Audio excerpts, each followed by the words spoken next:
Guys, this is the part of the stream where I do my spooky improv story.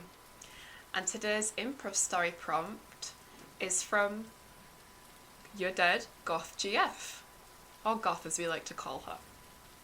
Thank you very much, Goth, for the prompt. Thank you, guys. Once upon a time, there was a little boy called Terry. Now, Terry was a brave boy. He wasn't too scared of many things. He wasn't scared of the dark. He wasn't scared of his wardrobe being slightly open so you could see what was in it. He wasn't scared of monsters under the bed. He wasn't even scared of spiders. Heck, he loved to pick spiders up in the kitchen when he saw them crawling around. He thought they were fun. And one day, Terry was sleeping in bed. He was as cozy as can be. He could hear the rain and the thunder pattering on the window. He found it very calming. Though some people would find thunder scary, Terry was enthralled by the scary weather patterns in his area. I don't know why I said it like that.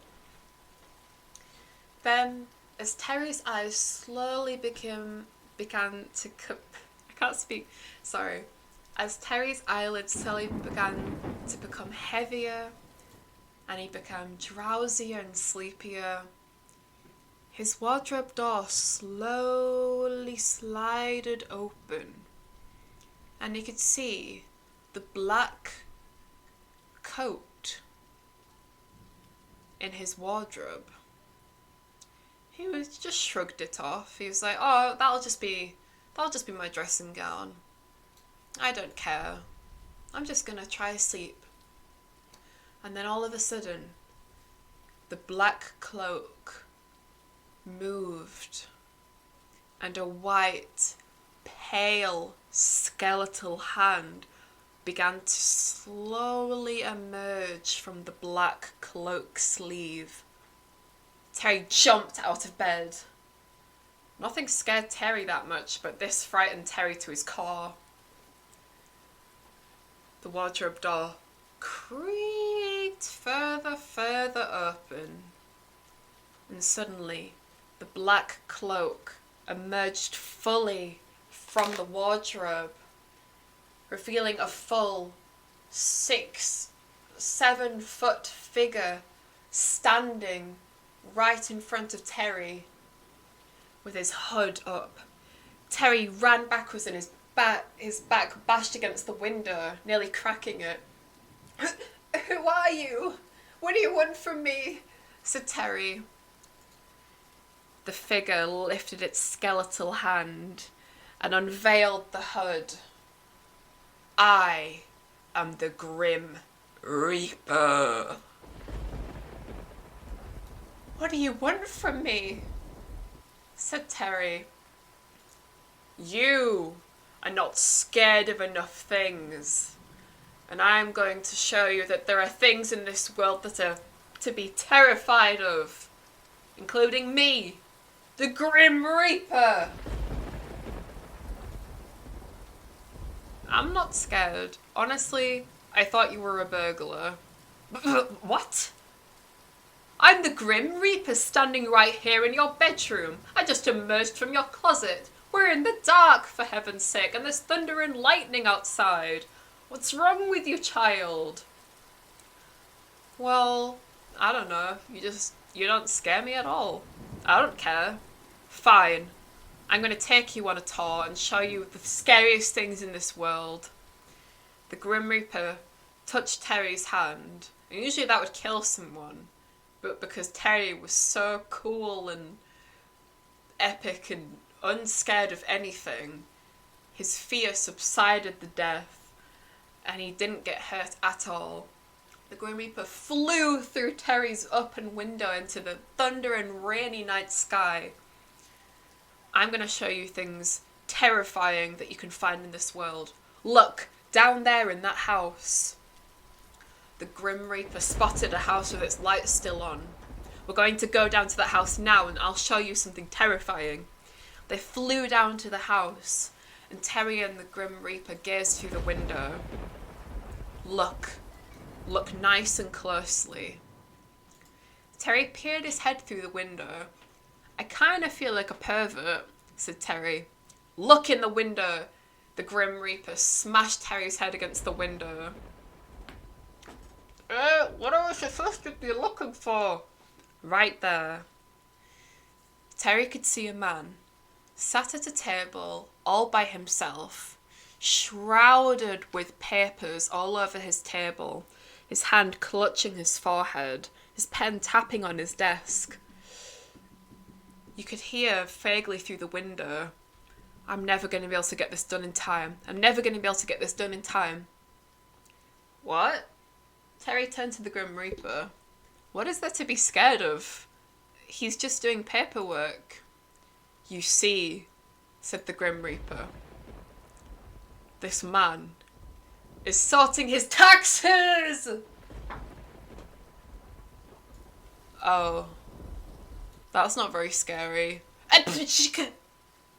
Not scary. Fine. I'll show you something else that's scary. Something you won't believe. He once again took Terry's hand and they flew into the night air, going through a cloud that was shaped like a skeleton. Terry was still not scared at all. He was mainly just concerned that his coat was getting wet. Or his pyjamas getting wet, I suppose, because he was in the middle of sleeping. Look, we're going to go to that barn over there. Barn? Yes, barn over there, he pointed with his long skeletal bony fingers. They flew down to a barn in the middle of a field. Why are we at a barn? There's nothing scary here, but I guess crop circles? I don't know. I don't believe in aliens, though. Look, in there! The Grim Reaper once again pointed with his skeletal fingers into the barn. In the barn, you could see a chicken laying eggs.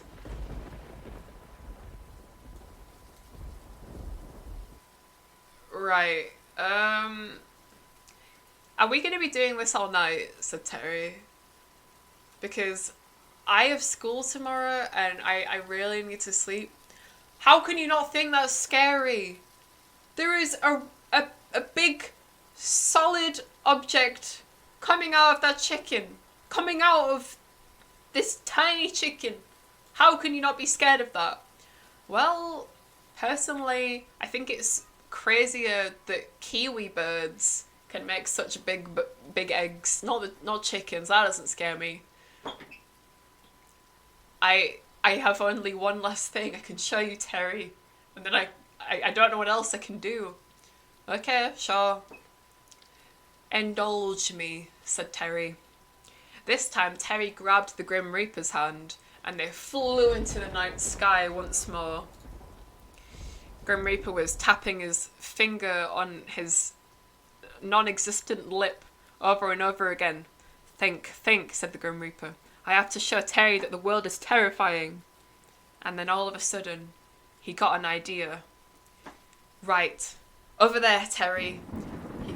He pointed to a small terrace house on a nearby street. There? Okay, sure. They flew down to the house, and the Grim Reaper pointed through the bedroom window. Look at this child! Look at him! Terry looked through the window, and there was a boy playing Sorry, I had to burp. There was a boy playing League of Legends! And he was screaming and thrashing and smashing his keyboard on the desk. Screaming! He was going... He was smashing his keyboard and his mouse. He was using his mouse as a lasso, and he smacked it against his lamp and his RGB keyboard. Oh yeah, that's just Darren. Who the fuck is Darren? Said the Grim Reaper. That's just my mate, Darren. He gets a bit pissed at League of Legends, doesn't he? Right. I give up. Said the Grim Reaper. the Grim Reaper took off his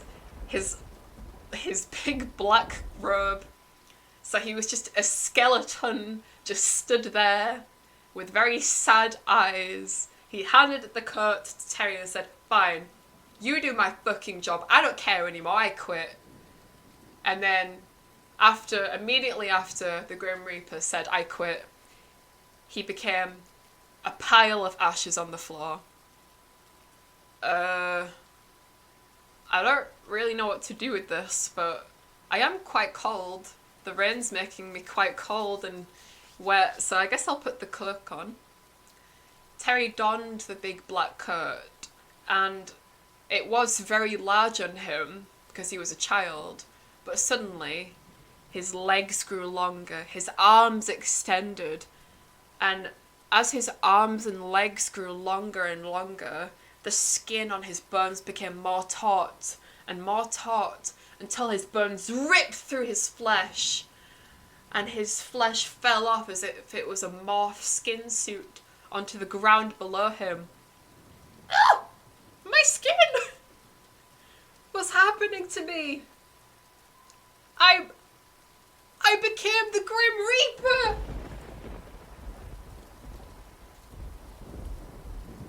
And Terry flew into the air, embarrassed, because he had no underwear either. That fell off with his skin. He flew off into the night sky. But he was finally scared of something. And the pile of ashes that the previous Grim Reaper turned into donned a little smile made from the raindrops that pitter-pattered down onto it. The Grim Reaper was happy, and that was all that mattered in that moment. And Terry was finally scared of something. And Terry was never seen ever again. You wanna know how I know that that's a real story? Because I am married to the man that was doing his taxes! He's still doing them now. And tax day is coming up. And it's terrifying and stressful. It's hard being an adult. Taxes. But yeah, the moral of the story is there are things like darkness and skeletons and spooky monsters to be terrified of, but the scariest thing in life is adulthood and having to deal with children, I guess.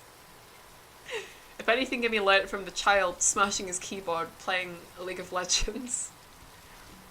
And I don't know how the chicken ties into this, but I guess it's like circle of life, pain with the chicken egg. I don't fucking know, man.